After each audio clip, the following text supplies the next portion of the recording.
আমি আর জানেন সেই অন্তর্যামী অন্তর্যামী অন্তর্যামী রাবণকে ছাড়িয়া চলেন জগত জননী, যেখানে ধুলায় পড়ে কান্দেন রাম রঘুমনি। অদর্শনে গণ্ডি বহে অশ্রু বন্যা, শরতের পূজা লাভে দেবী আজ ধন্যা। দেখা নাহি দেন মাতা থাকি অন্তরিক্ষে, মহানন্দে সেই পূজা সুলোচনা দেখে। মামার গেলেন বটে, কিন্তু দেখা দিলেন না। সবার অলক্ষ্যে প্রচ্ছন্ন ভাবে রইলেন, অলক্ষ্যে লুকিয়ে রইলেন।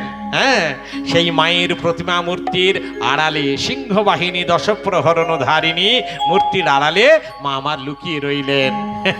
কাউকে দেখা দিলেন না। মা কিন্তু সবাইকে চেয়ে চেয়ে দেখছেন, বিশেষ করে মায়ের লক্ষ্য রামের দিকে।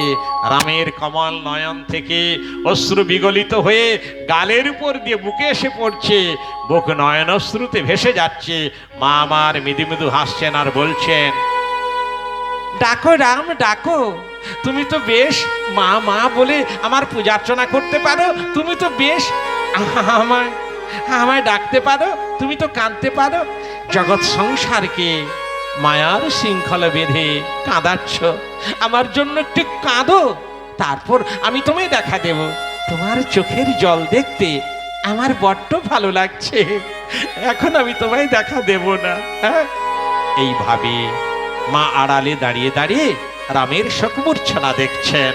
হ্যাঁ, এদিকে রামচন্দ্র বারবার মা মা বলে রোদন করছেন। মা, মা গো, মা তুই আমাকে দর্শন দিচ্ছিস না কেন? মা দর্শন দে মা, এই শরতের পুজো তুই আমার সফল করে যা, সফল করে যা মা, সফল। রাম রামাইয়া গায়ে যা, রাম সে লগন।